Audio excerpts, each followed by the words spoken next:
L'édito sport. Bonjour Virginie Fulpin. Bonjour Dimitri, bonjour à tous. Vous vous rappelez la question, où est Peng Shuai?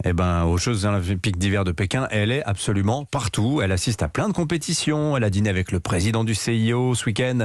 Et elle a même accordé une interview au journal français L'Équipe. C'est ça, son premier entretien avec un journal étranger depuis le début de son affaire.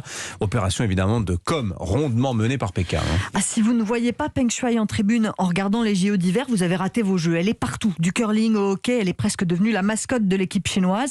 Parce que la joueuse de tennis aime le sport ? Sûrement, mais surtout parce que Pékin veut la montrer. Regardez comme elle va bien. Alors c'est déjà une bonne nouvelle en soi. Peng Shuai va bien physiquement. Pour le reste, on a le droit d'avoir quelques doutes. C'est aussi ce qu'on retient de l'interview qu'elle a accordée à l'équipe. Alors vous l'avez dit, c'est sa première à un journal étranger depuis 3 mois et les débuts de cette affaire, quand elle avait posté un message sur le réseau social chinois pour accuser de viol un ancien vice-premier ministre et que ce message avait disparu comme celle qu'il avait écrit, entraînant des réactions en chaîne dans l'ensemble du sport mondial. Ce qui ressort de l'interview, c'est qu'il vaut mieux lire entre les lignes que les lignes elles-mêmes. D'ailleurs, l'équipe n'est pas dupe. Le discours de Peng Shuai est un modèle du circulé, il n'y a rien à voir.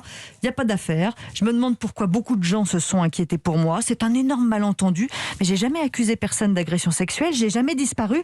Il y a eu un bug informatique à la WTA et je vis une vie normale de joueuse ordinaire. Ou comment élever la langue de bois au rang d'art. Alors entre les lignes, c'est un petit peu moins clair. Quand Peng Shuai explique qu'elle n'a pas vraiment suivi les remous provoqués par son affaire dans le monde entier, elle dit que c'est parce qu'elle lit pas bien l'anglais. Pour quelqu'un qui s'est toujours exprimé en anglais sur le circuit de tennis, il y a quelque chose qui ne va pas.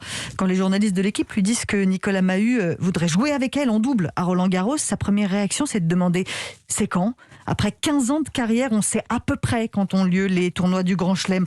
On comprend qu'elle ne reprendra pas sa carrière et que c'est pas juste parce qu'elle a 36 ans et que la pandémie complique tout, non. Entre son dîner avec le président du CIO et toutes ses apparitions sur les sites des Jeux Olympiques, Peng Shuai n'est plus vraiment une sportive. Elle est devenue celle que le régime chinois exhibe pour montrer que tout va bien. En forme, oui. Libre, absolument pas. Et ses apparitions régulières mettent beaucoup plus mal à l'aise en fait qu'elle ne rassure. Oui, elle n'est pas prête de sortir de Chine, Peng Shuai. Peut-être pour aller visiter Lausanne avec Thomas Barr, le président du CIO. Voilà, exactement. Merci beaucoup Virginie Fulpin.